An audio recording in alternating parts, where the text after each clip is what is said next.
ways for families to stay connected. Well, I am joined now by my friend Eric, who's got some special products to keep our kids safe.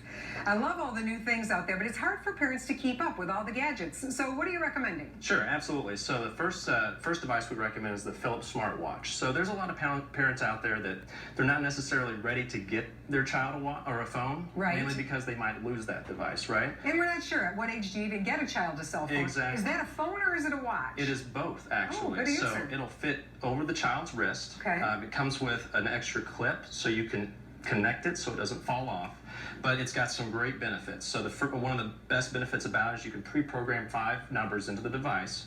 So those numbers can send a direct text to the child. So if it's something urgent like, hey, dinner's ready, time to get home. Right. Time to get home.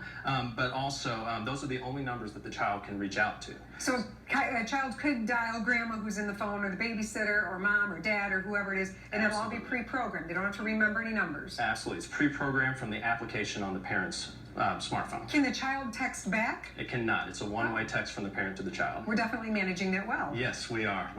Then it also allows for the parent to implement safe zones. So what a safe zone would be is, for instance, say the child's coming home from school. It's going to notify the parent as soon as it gets into the child gets into the safe zone. So the parent would get that alert letting them know that the child's home safe. So your child's off the bus. They're moving towards the house. Absolutely. I like it. What kind of response have you been getting from parents and kids? I've been getting great responses from it, especially for parents that are just coming in looking for a device for their child.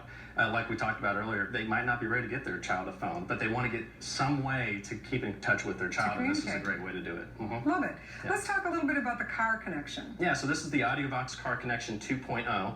So this is a fantastic device, not just for teen drivers, but it could also be used for seniors as well. What does it do? So you connect it to your car, and it'll run diagnostics on the car itself. So it'll give you a car check, basically. So it'll let you know, hey, it's time for an oil change, might be time to get those tires checked, etc. It also will allow you to prevent texting and driving. So for those teen drivers out there. Okay, I love it. So what's it going to do? Like shut your phone down? Yeah, it'll prevent your phone from texting entirely. Oh, this is great. Yeah. So it's a simple device that communicates with your car and your cell phone. Now, are teenagers approving this one, or how's that going? Well, we hear a lot more approval from the parents, not necessarily the teenagers, but we know it's for best. Well, it really makes you think twice. Yeah, exactly. Very nice. Exactly. Okay, now let's talk a little bit about your product, Smart Limits. Sure. So Smart Limits, it's a feature exclusively from AT&T.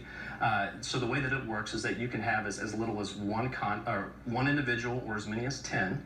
But what you can do is you can actually set limits on that individual. So it could be the amount of data that they use. So maybe you've got a child that's a Netflix Netflix person, right? Yeah, they watch those videos all the time. Right. Well, you can set the limit of data. If you've got a child that will talk all the way through the night, you can set time of the day where they can talk, where they can text. I think it's brilliant. Yeah. What about video games? Video games, we'll call that data, so we'll limit that as well. Okay, right? good. I like it. I like it. So what are some basic safety tips you have for parents when it comes to keeping our kids safe with technology? Absolutely. So we've got some great safety tips. One of the first ones is make sure that you have ICE pre-programmed into the phone. What does that mean? So that would be in case of an emergency. Oh. So it could be anyone from a parent, guardian, it could be another family member, neighbor, even the police department if you need Nice. to. Yeah, so that's one recommendation.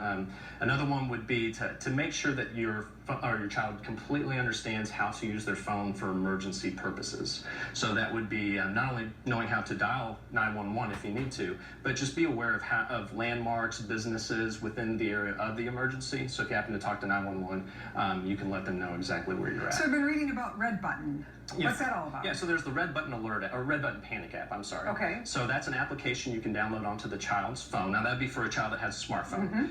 But the way that works is that you actually pull up the application, you press the red panic button, it'll send out an alert to all family members with where their exact whereabouts are according to Google Maps. Awesome. Yeah. Thank you for all these cool ideas and ways to keep our kids safe. Now, if you're saying I'm a little overwhelmed, fear not. We'll have all that information on our website, WOTVforwomen.com. We'll be right back with more of Where You Live.